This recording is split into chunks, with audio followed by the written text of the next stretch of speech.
Hello, everyone, and welcome to the first part of our Women of the Arts live virtual panel discussion. We have an amazingly talented and accomplished group of artists here with us today who are going to discuss with us the evolution of feminism in the art world. Now, whether you view this topic from a historical context or tend to focus more on female artists of today, each of our panelists are going to be sharing their experiences and their opinions from a very diverse array of individual perspectives. So I'd like to begin with outlining a few quick guidelines that we ask everyone to follow for this event. Firstly, each of our panelists will be presenting for a range of about 15 to 20 minutes each. During these presentations, we ask that you do remain muted as to not distract from any of the artists or their presentations. At the end, we will be taking your questions and comments through a live Q&A segment.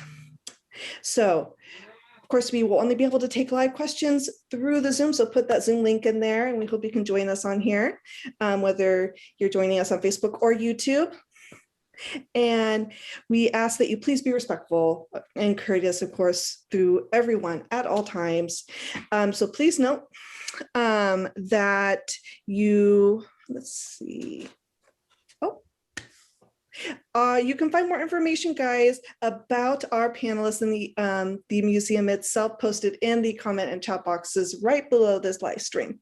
So check that out there. For those of us on Zoom, you can also download a file that was shared with you as well. It gives you more information on these lovely ladies here. Okay, so without further ado, I would like to introduce our first panelist, Lisa Marie Doherty. Now, Lisa is an East Coast artist based in New York, but is originally from Harrington Park, New Jersey. As a child, her Korean mother and Irish American father really instilled in her a deep passion for the arts. This included frequently taking her to various museums and galleries all over the city. She then took this passion forward into her education and gained a greater understanding of the arts and her own creativity. Now, it was during her schooling that she perfected her skills of drawing, painting, and printmaking.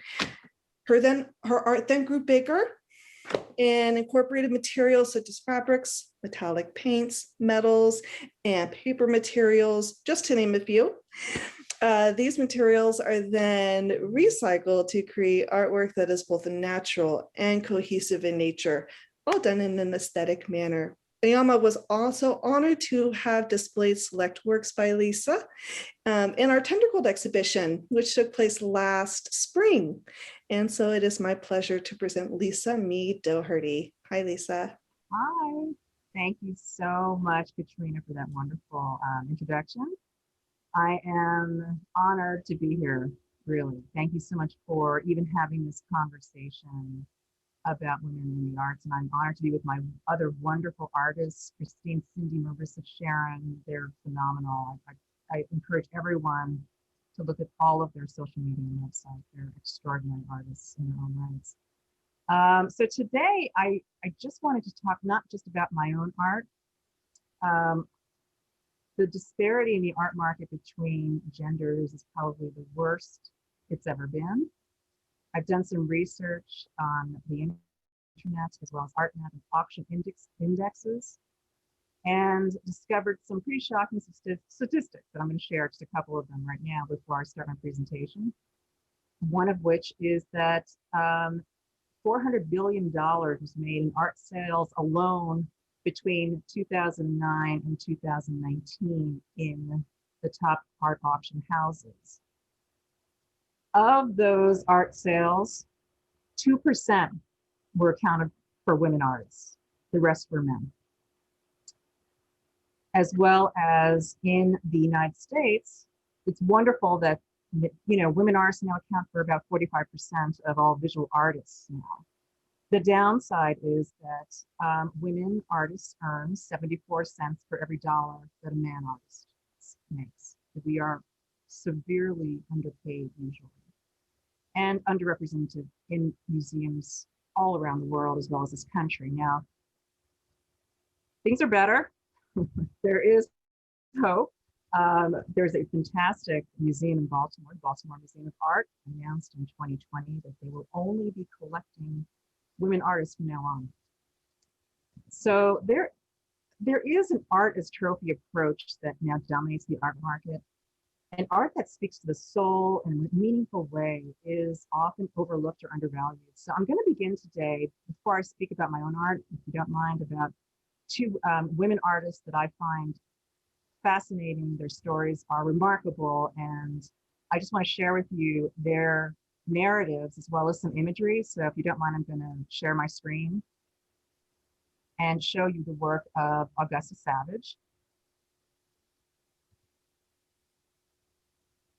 Augusta Savage was an amazing artist born in Florida. She was born, hang on, just bear with me. I'm sorry about the delay. There she is. Augusta Savage was born in Florida in 1892 to a minister who was very poor. And she was a sculptor from the time she was crawling. She was making animals out of clay. And her father would beat her because he found art to be sinful. Fast forward, she's going to high school, and she then is recognized by one of her high school teachers with extraordinary talent, and she goes to Cooper Union, New York City, which was the best move for her. She goes to Cooper Union where she discovers her talent, and she then moves on to bronzes. She is an extraordinary artist of the nth degree. Unfortunately, back then, we still have racial disparity, but back then the racial disparity was so horrible that she was denied every opportunity for her work. This is one of her sculptures called The Harp. This was her big break. She was chosen by Marcus Garvey, a Black pioneer in the Black civil rights movement during the Harlem Renaissance of the 30s, to have her at the World's Fair of 1939. This was her sculpture. The sad part is it was demolished. The World's Fair people came in, took it down, didn't care what happened. She was lost to obscurity for many, many years. She moved to an upstate New York village called Saugerties. Here's just some samples of her work. I find her work extremely moving, infused with life. She never gave up. The tragedy of her life is that her husband died at the age of 24 of pneumonia. She then had to support 9 members of her family as a laundress.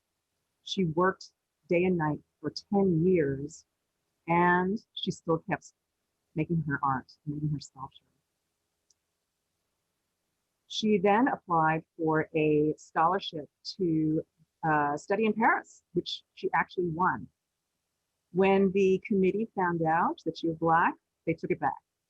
So she never was able to expand her knowledge or the scope of her learning skills as a female artist. So to me, Augusta Savage is just one of many female artists who succumbed to so much racial disparity, but in a sense, her art now is in the Smithsonian. Fortunately, because she sold so few, that she left behind a large number of sculptures. And so it is now found in the Smithsonian as well as the Brooklyn Museum Art, which is where I saw it for the first time. And I decided to dig a little deeper, and I found out about her through a New Yorker magazine article. And I just wanted to show everyone and share her story of just never relenting to societal pressures. And I'm sure that there are thousands, if not millions, of stories like hers. The next artist I want to share with is Amrita Shergill. She was a hugely talented Hungarian and Indian painter. She was born in Hungary in 1913, and to an aristocratic Indian father and a Hungarian mother, which was very unusual. And I was drawn to her, being of mixed racial background myself. She came from a very kind of odd family, felt very marginalized from the time she was born, but she was born with a real talent. From the age of 8, her uncle had her enrolled in formal painting classes. This is one of the paintings she did at the age of 18. She went to Paris to study at the École des Beaux-Arts. And to this day, this painting was given the gold medal. It was the only gold medal ever awarded in the Paris Salon to an Asian, much less an Asian woman. So no other Asian person has ever won a gold medal. This is one of her paintings of a gypsy woman. It's extraordinary. The life of her art just beams through her paintings, I find. She returned to India, feeling so marginalized in Paris. She felt she didn't find much opportunity in Paris outside of the salon. She went back to India, married. This is the self-portrait of her that she created in 1932, I believe. And she basically worked in obscurity. She works as a journalist. This is one of the other paintings she did of village girls. And she was very unusual because she did not relegate herself to just Indian painting techniques. It was just simply a beautiful combination of European and Eastern aesthetics, which really appeals to me. So I feel just in exploring these two artists as my introduction to my own work, it's just a symbol of how women have come so far, right? We're going to come to my work next. This is my first painting of 2021 called Olive Grows in Provence. But back to the artists I was speaking about, I felt very compelled to share their stories because it's one of such loss of history. And I think that still to this day is such a painful hurdle for so many women artists, even now. So we have to really kind of embrace the past and not ignore the past at all. We have to really look back to the women that we stand on, as far as the shoulders that we stand on, as far as our own artwork is concerned. So my artwork, I center mostly about the natural world. I am never really satisfied with myself either. I think a lot of artists often feel that way. I always am exploring. This is another painting of mine called Sunflower Power that I did recently. It's a mixed media canvas, meaning it's paper, collage, and paint. And it's infused with gilding, metallic edging to give a stained glass effect. I try not to fall into any classifications of styles or structure, but I do believe in the balance of harmonious rhythms and designs in painting. So my recent paintings are recognizable landscapes like this one. This is actually Central Park. This is right near where I live. And it is a combination of collage. I take materials such as fabrics and papers, and I integrate them into a surface to create a tapestry-like structure that is almost on the verging of abstraction. So I also delve into figurative works. I believe in the power of color, so you can see I use a lot of bold colors, which I feel they can alter a mood. They can create an energy in a space, as everyone knows. And there is now scientific evidence that colors affect and enhance our lives. And that's what my paintings are about.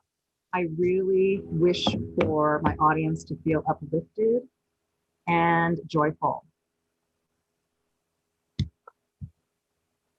This next painting is called Serenity 2. It is a painting that actually was shown in the Tender Gold Gallery exhibition last year, which I was so happy, so delighted to show. I had about 10 paintings, and this is my favorite. It showed a very pensive pose. It's very calming, very meditative, and ironically, it just kind of resonated because that was the beginning of the pandemic. The pandemic caused the show to abruptly shut down, I think within 2 weeks. So I don't know, this painting, I was kind of feeling very pensive, and I wanted to just, contain that emotion in a canvas. I also dive into still lifes. Still lifes. This is a tapestry this is based on a tapestry that I own. This is from Provence, and I find the colors very soothing. I think a lot of my work is that it is soothing. It is meant to be very meditative and healing. I want it to resonate kind of like a song, that you feel as well as see. This is called Merging Sky and Earth. It is a borderline abstraction. It is actually based on a landscape that I witnessed in southern France one misty morning, and I loved the merging of the sky and the earth and the water coming together as one single unit. And it's almost quivering with that vaporous kind of mist. And I really want to convey that feeling and that mood. As far as my painting methods, it's very intuitive. I really tend to try to empty my brain before I do any kind of painting. And I consider painting an active form of meditation. It is one where I feel the most free, the most liberated, and I think just tying back into the importance of women in the arts, I think throughout history, as people have, if they've ever read about women artists, they all say that. They say that painting for them was a saving grace in their lives.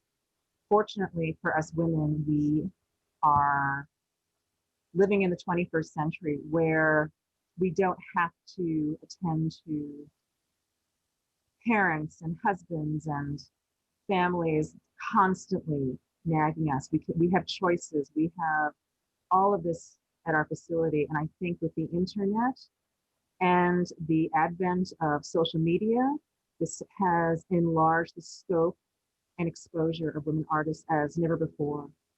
And I think that with that power, it will only continue to grow the presence of women in the art market.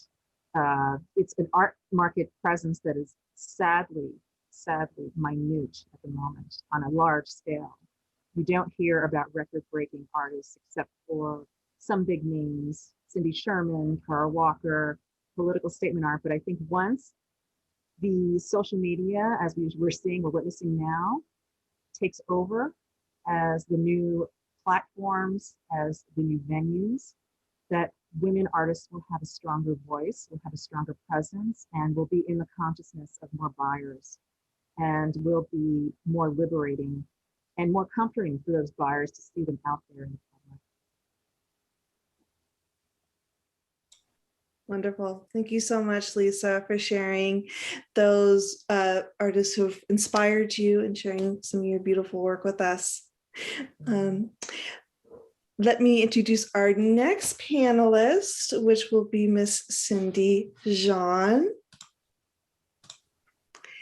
Now, Cindy was born in Guangzhou, China, but then immigrated to the United States and is now one of the Bay Area's most colorful emerging artists. After immigrating, she went on to receive her Bachelor of Fine Arts and Master's from the Maryland Institute College of Art. After college, Cindy then began working on various public art projects before starting to create artwork of her own. One piece is known as Rocking Around the Block, which is a two-person rocking chair whose movements work to encourage playfulness and intimacy in the otherwise busy, sort of mundane financial district of the San Francisco area. Since then, her work has been featured internationally, as well as in multiple showings around the Bay Area. So Cindy, thank you so much for being here with us today. Thank you, Katrina, and thank you, Lisa, for that very beautiful, serene, and grounding talk. I would love to get the names of the artists you mentioned, and I loved seeing your images as well.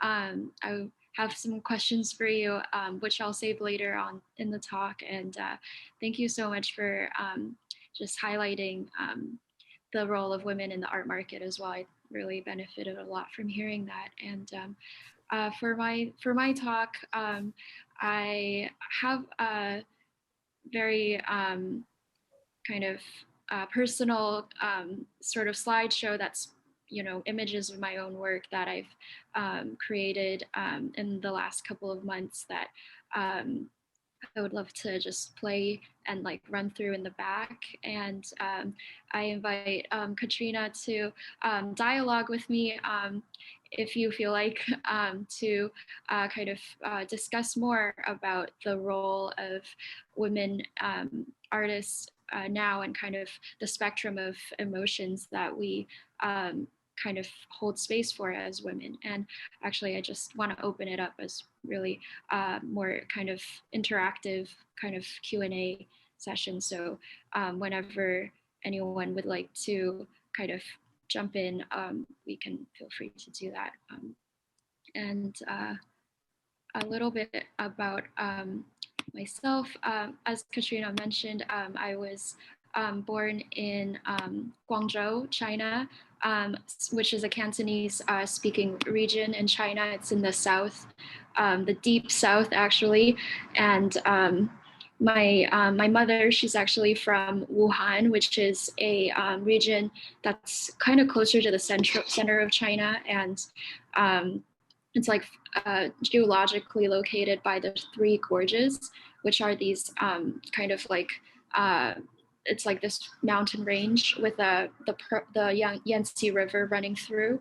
And I kind of grew up in my dad's hometown in Guangzhou until I was 7, and he kind of played a really formative role in my life. I was raised very much Cantonese speaking and with kind of a lot of the traditional norms of my dad's side of the family.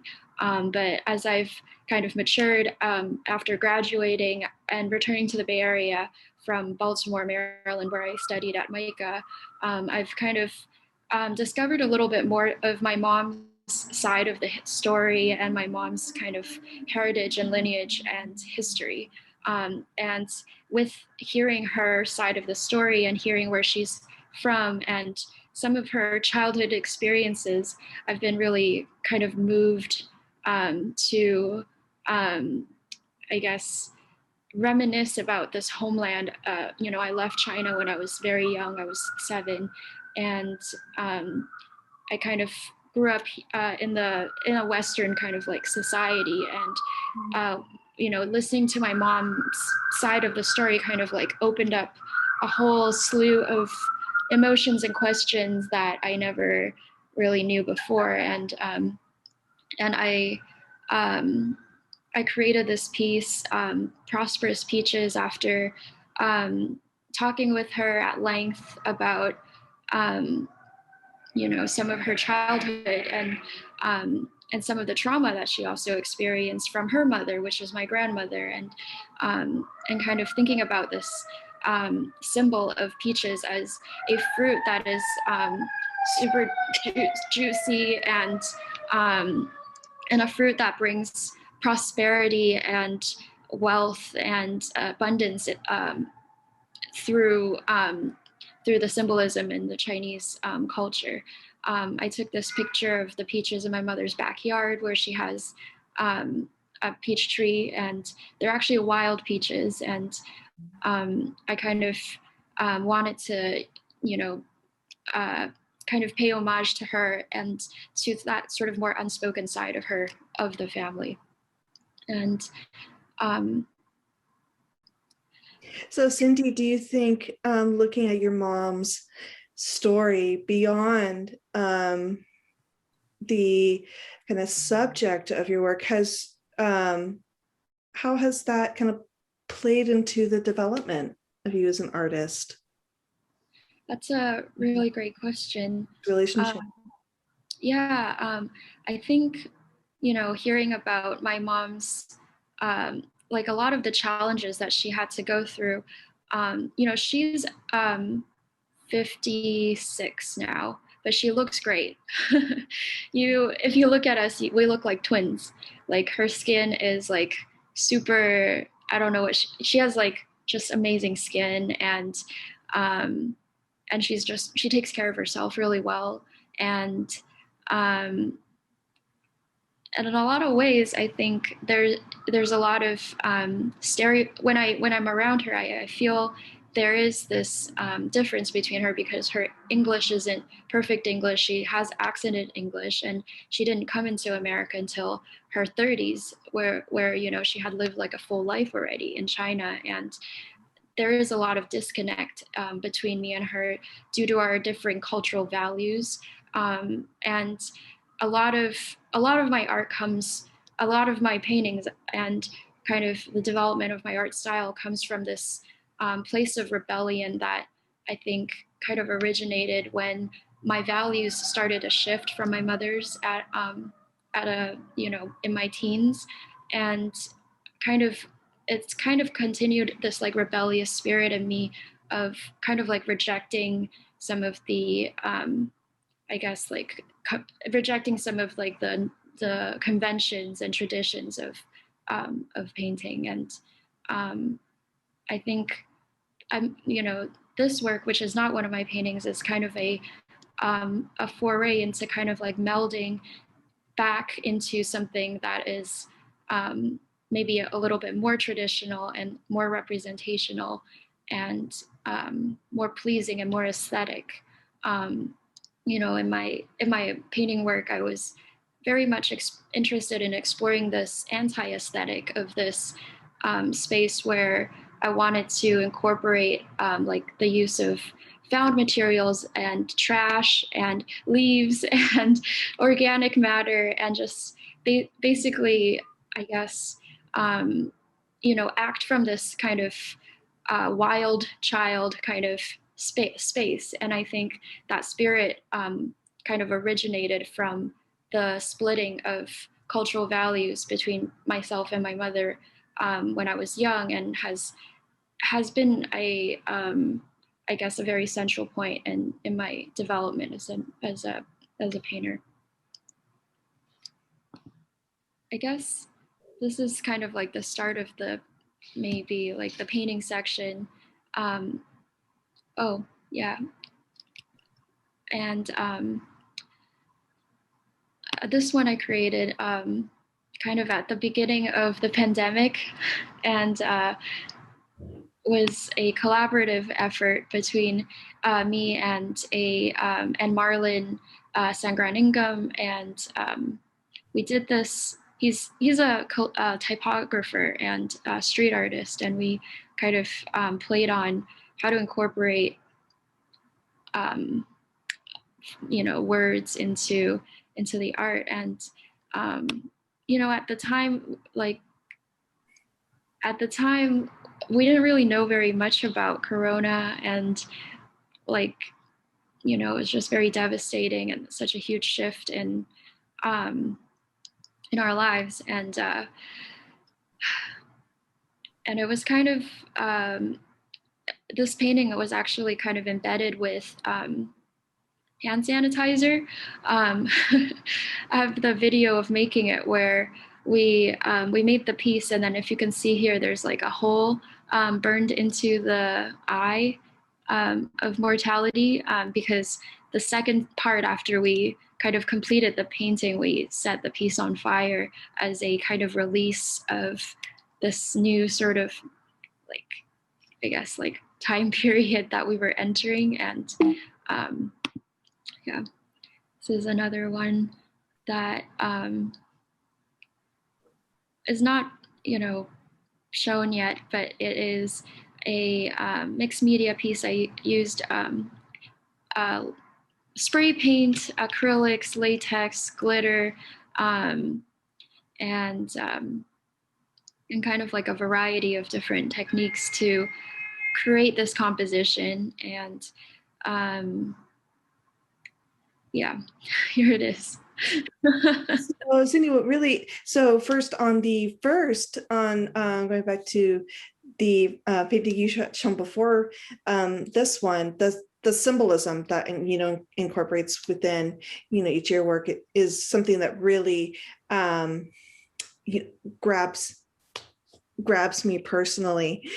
Now, and then the painting that you were just on, I think actually this one and two back, the one before that, this one as well. Now, it's such a contrast, when we see some of your work and then it goes to really a different place. Could you kind of expand on that contrast with us, where your inspiration came from for this, for those two particular ones? Yeah, that's really a lot of what drives my process of making the paintings. It's kind of finding contrast and kind of balancing out like extremities in a way, and finding tension in between the extremities. And with this, with my painting process, I don't have a preconceived notion of what it will look like when I start, and it's kind of very responsive and intuitive, and I kind of I'm guided by finding contrast, and finding contrast in terms of color, complementary colors, colors that create high contrast, like orange and green and purple and yellow, and then contrasting in terms of like application of paint. So something that's like more carefully brushed is like contrasted against something that's like more drippy. Something that's more opaque is contrasted against something that's more like that's more transparent. And the reason why I kind of like play with the contrast is kind of to kind of show the I think this one has like, this is one of the most recent ones, and it has more contrast, I suppose, in terms of the colors, and the reason why I kind of choose those complementary and contrasting colors is that I think as women, we kind of are, I guess, I think it's always a challenge sometimes to be able to be strong but also graceful, or independent but also like reliant, and a lot of like contradictions kind of arise, and it creates this complexity that sort of infuses our experiences as women. And I'm very interested in kind of exploring that space of being able to include the range of these opposing kind of forces. Also, like, as a woman, I feel like romance and relationships kind of play and influence my work quite a bit. And I think as an artist, in a sensitive, all artists are very sensitive, I think one of the most powerful emotions that I've ever felt is like love and kind of romance and passion. And a lot of my work kind of is trying to explore that emotion of love, or the beginnings of love or passion, and how that, and how to energetically, I guess, how that kind of how that kind of energy is processed within our bodies, and expressed. This one is a combination of a painting with a photograph superimposed on it, and then it's printed on silk. So it's a kind of a translation of a couple of different processes, physical and digital. And, it's, and kind of like, playing with the contrasting colors again, with the purple and the greens. I wanted to sort of bring something that had more of like an urban and grit kind of feel into something that was more like traditionally beautiful, like flowers, for example, when we speak. Thank you so much, Cindy. I really want to encourage your work going forward. Your a voice that I think we really need. It really resonates with me, at least personally. So thank you so much. Let me introduce our next panelist up today, who is Marissa Ream. Now, Marissa, hi there. She is also part of the Yama family of artists. She's our was our most recent Tendergold exhibitionist. Marissa is a local artist based right here in Oakland, but is originally from Washington, D.C. She has since become really a true pioneer within the fashion art world. And not just simply high fashion, but the colorful characters that she happens to come into contact with every day. When it comes to fashion, that she believes is a person's essence. And that essence is really what is brought to life in every one of her paintings through her eye-catching colors and her bold patterns, and many of the notable designers that you would probably recognize. Marissa, it's very good to see you again. And thank you so much for joining us today. I understand that you're going to take us back in time a little bit, show us a bit of history behind some female artists here. Great. Thank you for that introduction. And thank you, Cindy and Lisa, for your awesome presentations. I loved getting to know your work. I will not be talking about my work today. I'll be talking about history. So I'm going to go ahead and share my screen. And yeah, so am I sharing? Yeah. Okay, cool. So just for starters, my name, my Instagram, my website, for the YouTubers who will be tuning in at a later date. These are examples of my work. Okay, so today we're going to be talking about the established female artists of the 17th century and how they came to be. And we will be investigating the social and economical factors that have prevented talented women from achieving the same status as men, or in the case of the 17th century female artists, for the right to choose their profession in the first place. So I found this great quote in an article in The Guardian. It's not that women artists do not exist, it's that men are very good at finding new reasons to underrate them. And so to find one of the first reasons that they came up with, we need to begin by discussing the original system that paved the way for males to dominate the economy for centuries to come. The guild system. So it was originally founded by Christian men in the 11th to the 17th centuries and was formed for the sole systematic purpose of controlling arts education and trade in order to reduce the competition. So guilds were monitored by city governments. Some examples of guilds that I will be bringing up in the presentation are the Académie de Saint-Luc, Academy of Painting and Sculpture, and the Royal Academy of Arts. These are all medieval guilds, university institutions. So the thing about guilds is that only white men, probably assuming all Christian, were allowed to be members, and therefore they were the only people within city limits that were allowed to hold a license to sell goods and to practice their skill set.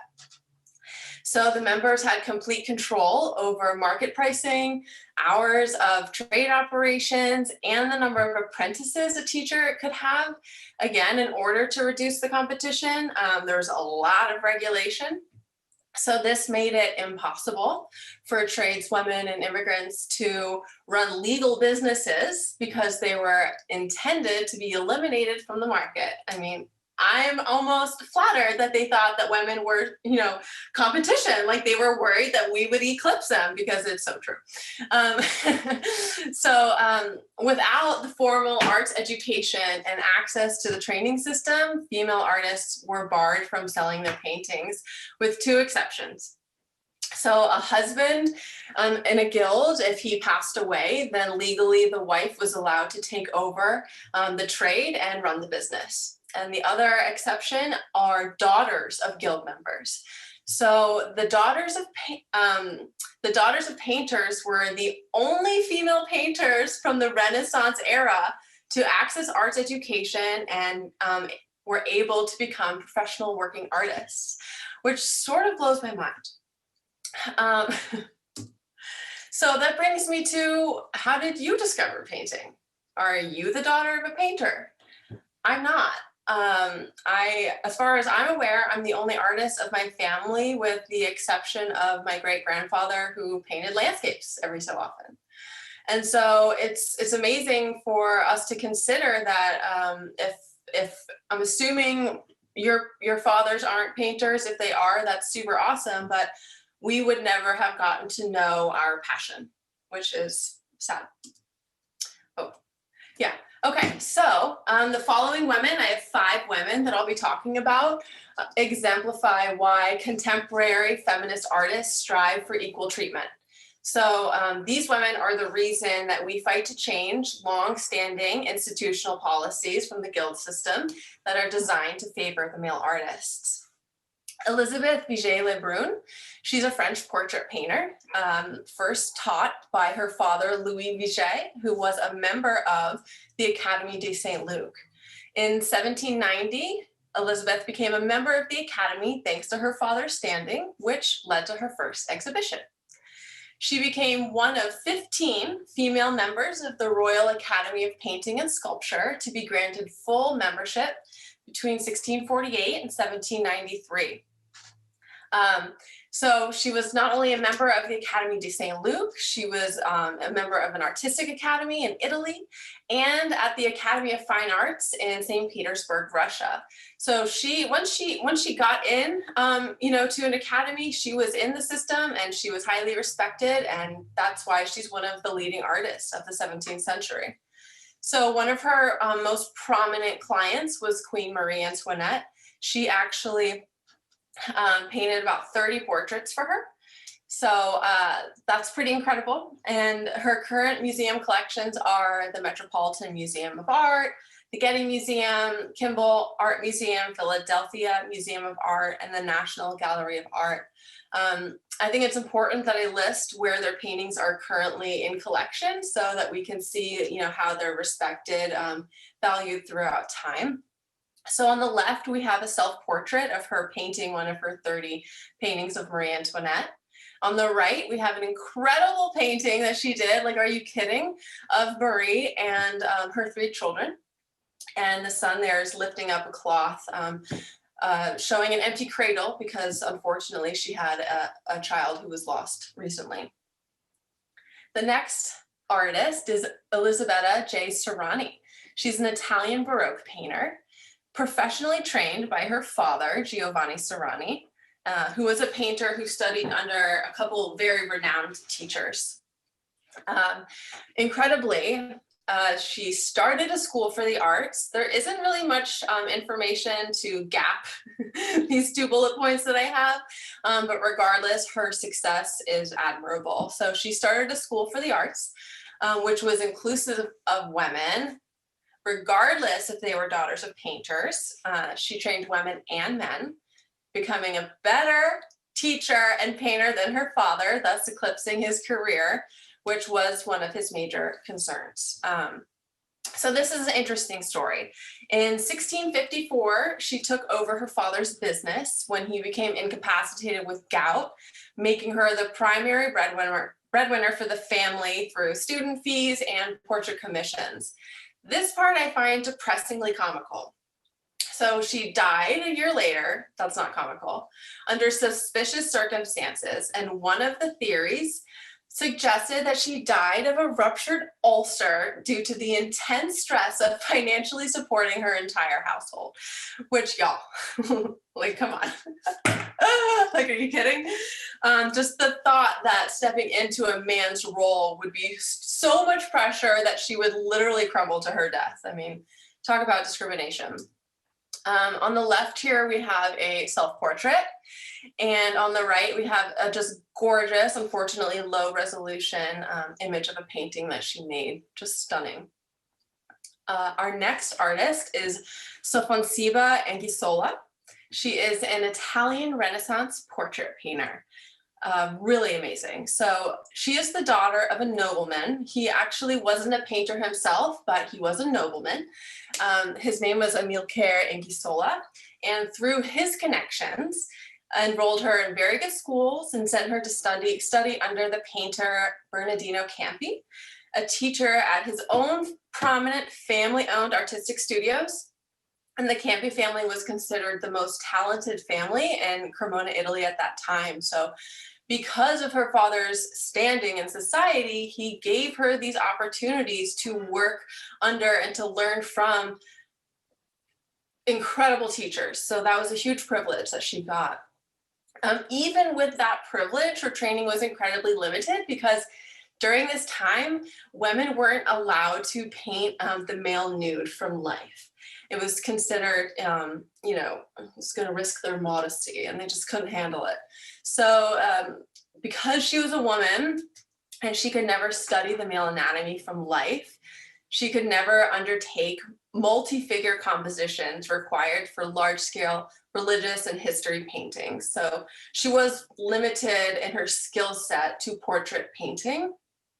And she served in the Spanish court as a painter for King Philip and Queen Elizabeth. So that's pretty incredible that she was a royal painter. Her current museum collections are Isabella Stewart Gardner Museum, Milwaukee Art Museum, the Walters Art Museum, National Museum of Capodimonte, and the Ponzon National Museum, and some museum in Russia that I cannot pronounce. So on the left, we have a self-portrait of her painting, and on the right, we have a portrait of Queen Elizabeth. So these next two women that I'm talking about are amazing. I love them. So Mary Moser is an English portrait painter, and she was originally trained by her father, George Michael Moser, who was an original member, treasurer, and director of the art school St. Martin's Lane Academy before eventually becoming the Royal Academy of Arts in London. And the Royal Academy of Arts is still operating to this day, and it's an independent and privately funded institution founded in 1768 with the purpose of promoting the appreciation of visual arts through exhibitions, education, and debate. So Mary was admitted into the Royal Academy because of her father's membership. So awesome. Her patrons included Royal Princess Elizabeth and Queen Charlotte, the wife of King George III. So, I mean, really prominent clients, just incredible. It really exemplifies her talent. So her current museum collections are British Museum, Brooklyn Museum, Royal Academy of Arts, and Yale Center for British Art. So here is a self-portrait on the left, and she was a floral painter. She didn't really do too much figurative work, and absolutely so talented. And not only Mary Moser, but Angelica Kauffman was also admitted into the Royal Academy of the Arts. She was a Swiss neoclassical history and portrait painter. She was taught by her father, Joseph Johann Kauffman, who was a very skilled muralist and painter, and she worked as his assistant for many years. And she was one of the two female co-founders of the Royal Academy of Art. Yes, co-founders, not even just members, along with Mary Moser. And due to personal favors and high societal connections from Lady Wentworth, who was a client and wife of British ambassador, was added to the petition of signatories that established the Academy. And no further women were admitted into the Academy until 1936. So it is really incredible that these two women had those connections and that they got in. But even with getting in, they had a lot of setbacks. So as I said before, women weren't allowed to draw from nude male models. So she actually found the loophole, and she taught herself male anatomy by studying plaster casts of statues. Super creative.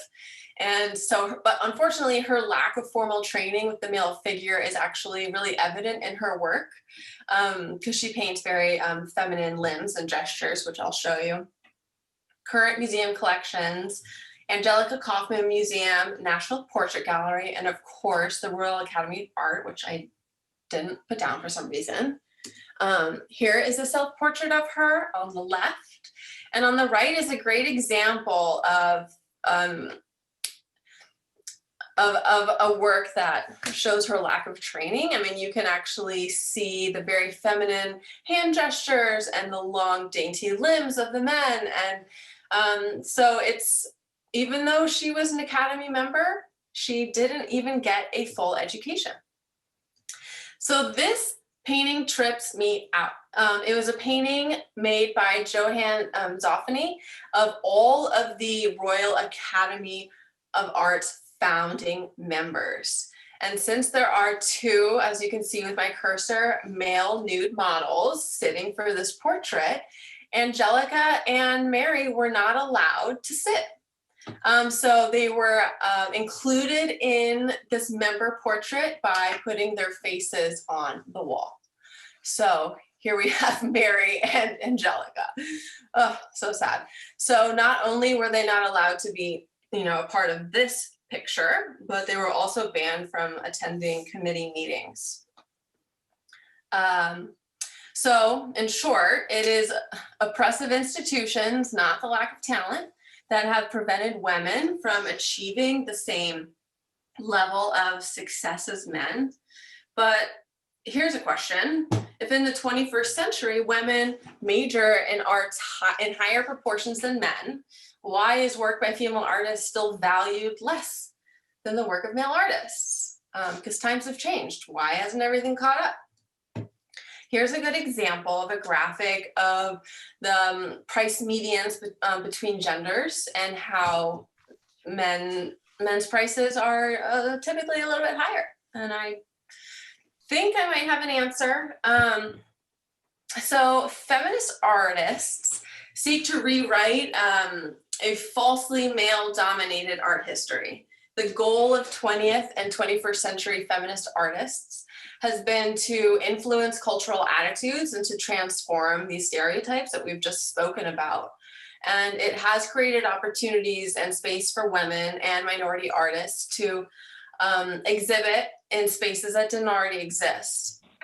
I mean, honestly, like, what a tragedy that only Christian white male art has been documented. It's just such a heartbreaker, honestly. So here it is. Here's my answer, although there's many. So the critics and art dealers and curators are the gatekeepers of fine art collection and of the art industry. So they often have a preference towards male artists due to their well-documented and prestigious careers, which remain in high demand among collectors to this day. And prominent historic male artists have accumulated immense generational value, cementing their credibility as masters of the arts, thus creating an extraordinarily high demand for the work. And to this day, these systemic institutions, critics, dealers, curators, and auction houses control the market, just as the guild system intended back in the 11th century. So I'm not sure much has changed. So this is a graphic that I found from the National Museum of Women in the Arts. And I find that it's actually very misleading. And it's not fair to even make something like this, because of course Da Vinci has sold at higher prices than O'Keeffe. I mean, he has centuries of resales to increase the prices of his work. And in my opinion, his paintings are arguably better than O'Keeffe. So you can't even compare these people. And images and stats like this really paint a picture of inadequacy. And the truth is that women aren't inadequate, we're not unskilled. And no, we are not too busy with motherhood to create strong bodies of work. We are just simply underreported and underrepresented. And women have been denied and are still denied to this day exhibitions and representations due to their gender, which is unfortunate and has probably happened to all the panelists here. Here is another stat that everyone is fully aware of, and it's just reality, you know. Of course, the top 10 artworks are mostly sold by men. We have the answer. They're the only documented artists over time, so of course they're considered more valuable. And you know, it's interesting because today, us female artists, you know, we really thrive off of our independence and our ability to pivot in our careers and to experiment in our practice. And so this life we live, this privilege, we cannot fathom living without, and it really helps us empathize dearly with our sisters of centuries past. So in conclusion, women get the short end of the paintbrush. My presentation isn't that empowering, it's just facts, y'all. And this is the way it is, but not the way that it will be. Because we're working to change it. And here's a little reminder of who I am. There you go. I'll help you out there. Thank you. Thank you so much. So important to one, understand you know, that history for those who may be looking to find their place in the art world today, and or who are wondering how to change it, essentially. You know, there's still a lot of work to be done, that's for sure. Yes, there is. And we're doing the work. That's what we're doing. Absolutely. All right, guys, let me introduce our final panelist of the night, Christine Venicky. Hi, Christine. Now, Christine is an abstract expressionist painter who is currently based in Austin, Texas. Prior to her career in painting, Christine expressed herself through dancing and performance art. Now, this background continues to be a major influence for her and has created a real style of fluidity and movement that is completely unique to her and her work alone. Now, Yama was also honored to have displayed Christine's work in our Tender Gold exhibit at the beginning of last year. So it's great to have you with us, Christine.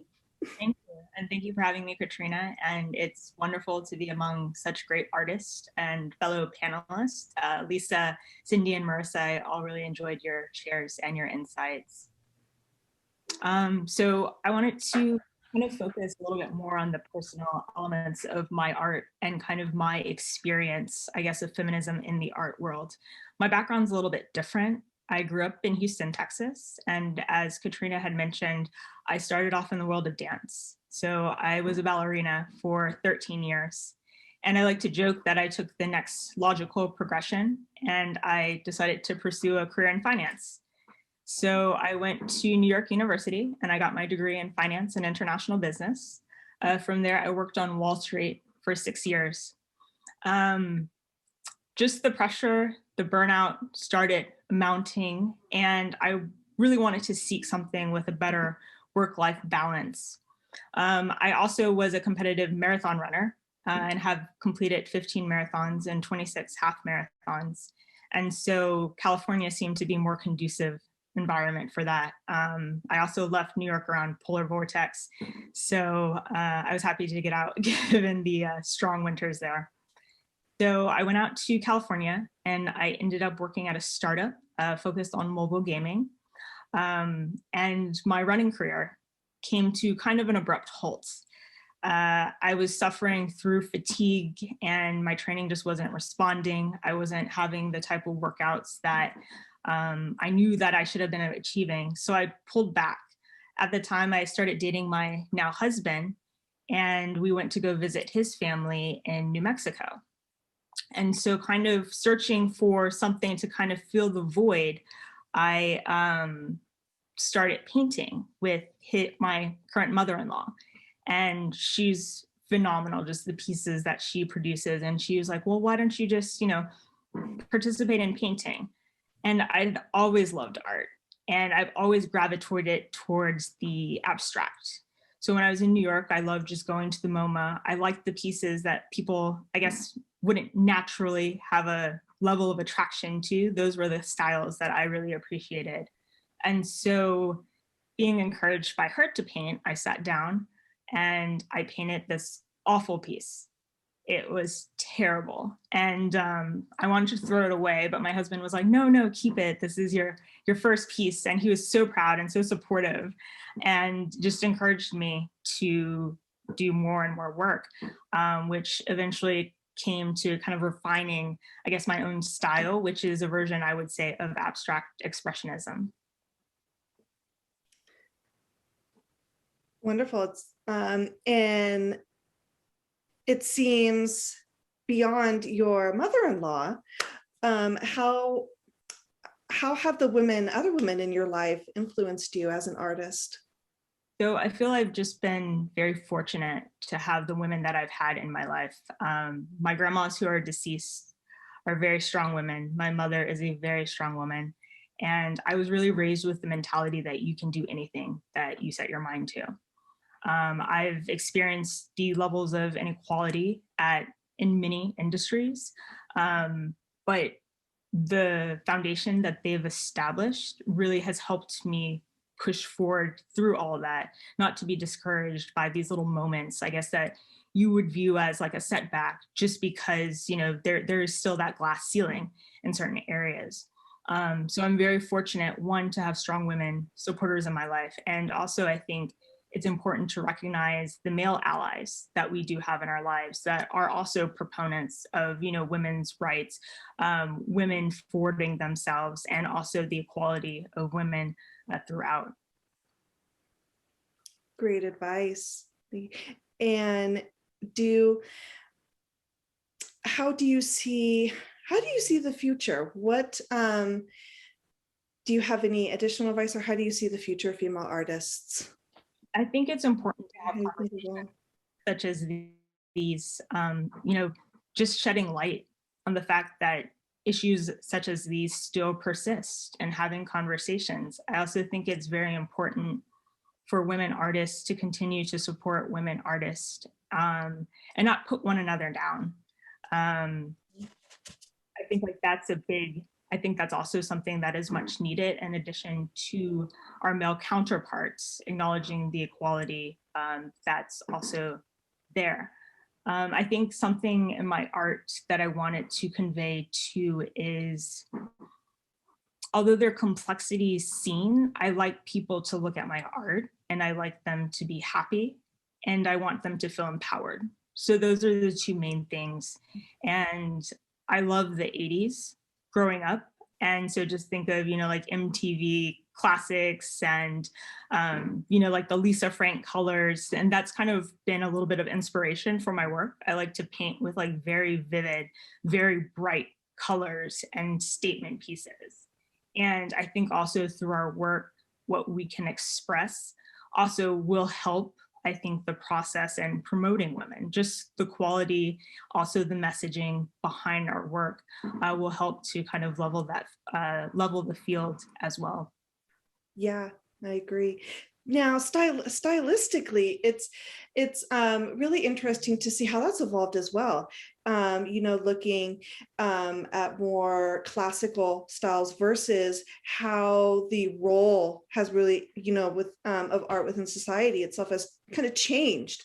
And what's your opinion? What would be your opinion on that? Yes, I think also it's, people are becoming more open to the styles that women choose to explore throughout their own art and stuff, which is wonderful. I think there's also still some progress to be made in that field as well. But I think that we're getting there collectively, and just seeing other female artists, partake in a style that you might have interest in, or, seeing someone such as myself who's, started this endeavor kind of later in life.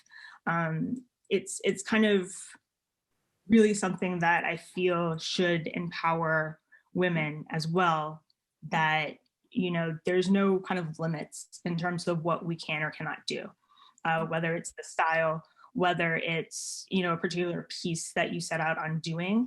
I think that it's much needed for women to have that level of confidence, like our male counterpart, and that you can do anything that you want, because it is in actuality the truth. Mm-hmm. Mm-hmm. Yeah, you mentioned your financial background as well. How have you how's that balanced? How have you kind of balanced out for you? Yeah, so exuding your passion and also your work, other work. I think I've always had a left brain, right brain. So I never really heavily tilted towards one area or the other. So I just feel complete, and balancing kind of a quantitative field with something that's more creative. And with that, I think I just, create a level of balance with my life in which I feel whole and sustained and, very happy with both lines of work that I participate in. So creative is kind of like my outlet, also from like a long day, from things that I experience. And then obviously getting to, exercise that quantitative side of the brain as I go to work currently. Great. I think that's important to see for those women who may be struggling to find a way to find that outlet, that they strive for. So I think it's important. To make to make that a priority. All right. Well, I want to give a huge thank you again to all of our panelists here. You were truly amazing artists who are continuing to blaze that trail for the future of female artists everywhere. I think everyone would agree. I would now like to open this discussion to any comments or questions for you guys as well. I know you have maybe some things lingering. The floor is now open. I also would like to reiterate those who are watching live, if you haven't joined us Zoom, I am monitoring your comments and questions here, so drop that in the comment box. I'm curious, are any of you daughters of painters? No, my parents are mechanical engineers. Interesting. What about everyone else? My father did.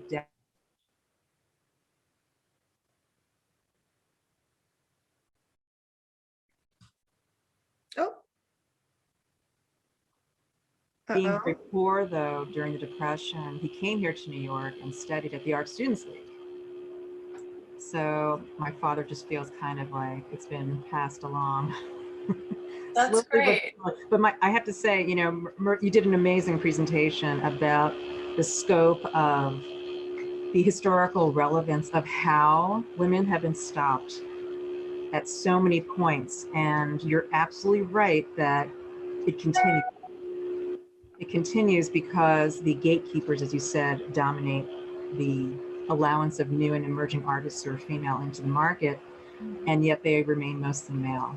So that is a frightening thought of like how to break into that boys club. And Christine, I mean, I guess working in finance, you must come across that kind of environment. Must be very similar to the art world and its exclusivity of, women working in that field as well, right?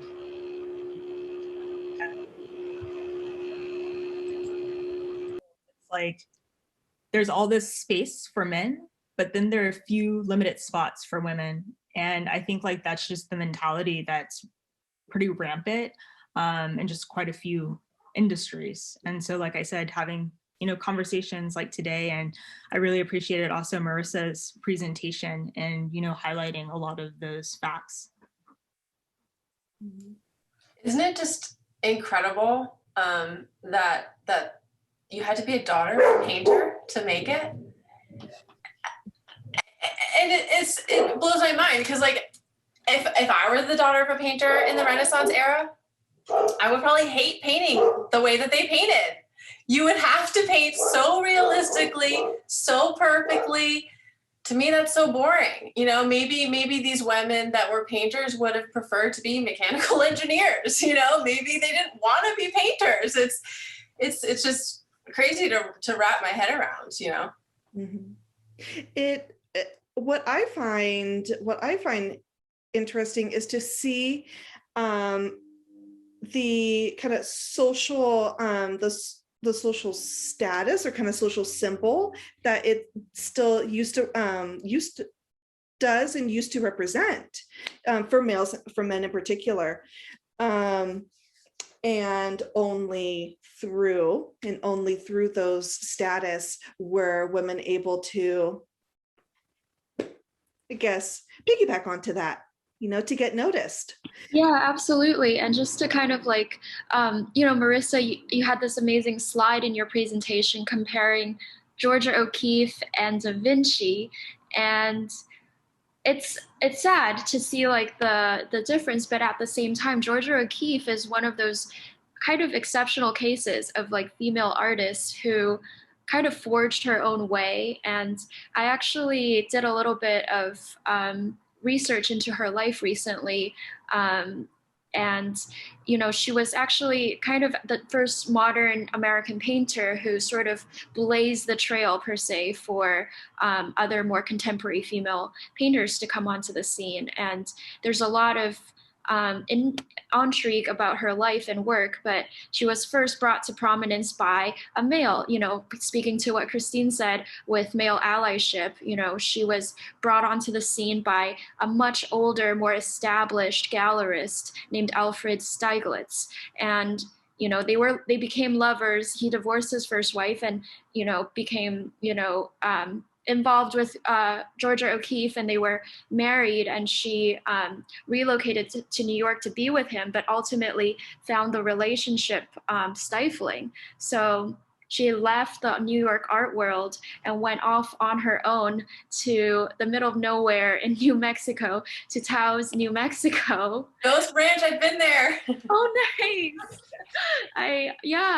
So, you know, just I kind of like, I feel like you have to claim, and that was really difficult, and it was taboo for her to do that at the time, but like she didn't do that until like her late 40s, you know, and, you know, setting up her own space, setting up her own, you know, world that was independent of the patriarchy, you know, at the time was, you know, that was like really shocking, you know. And she never divorced Stieglitz. They were together. He died and she outlived him by 40 years. She lived until she was 98.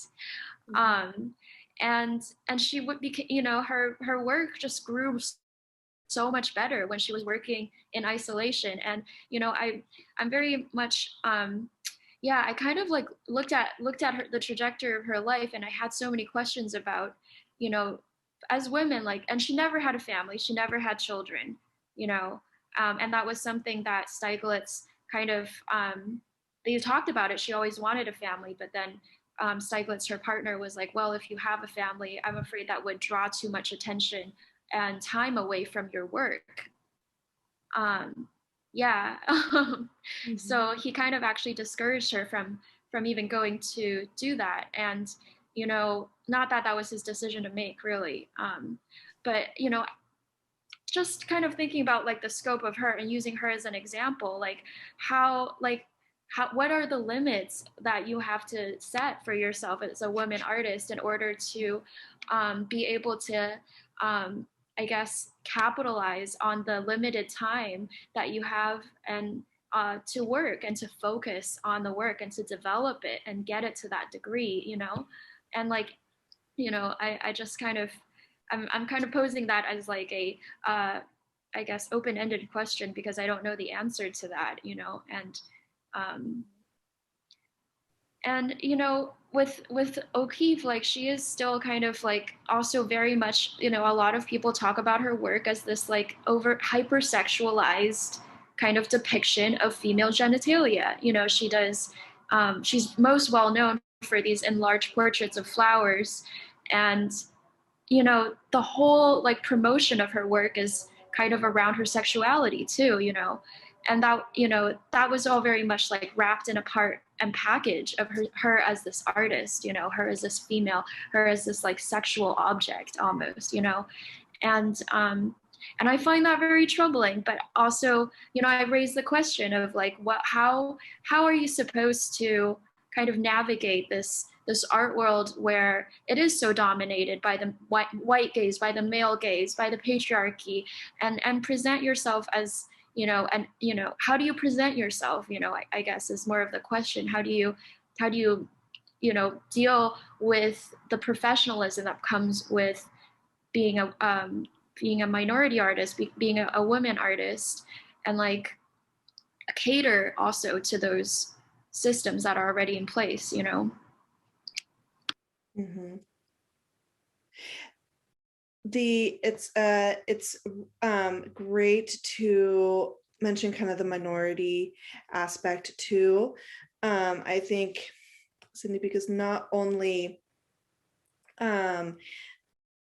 it's not only status wise, but you see that factor in too. Unfortunately, it's now what one thing that I would was curious to get your guys' opinion about is you know, education and mentorship, I think, is still really important, especially you know, especially in modern, you know, today.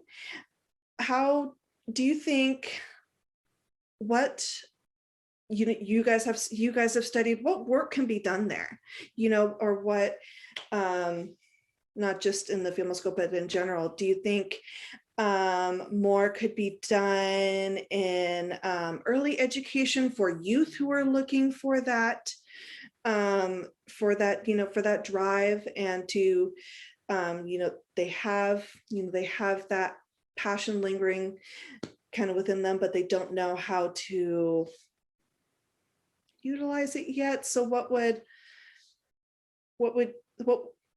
get your guys' opinion on that in terms of educating youth creatively and as adults as you get older and develop yourself as an artist and a person?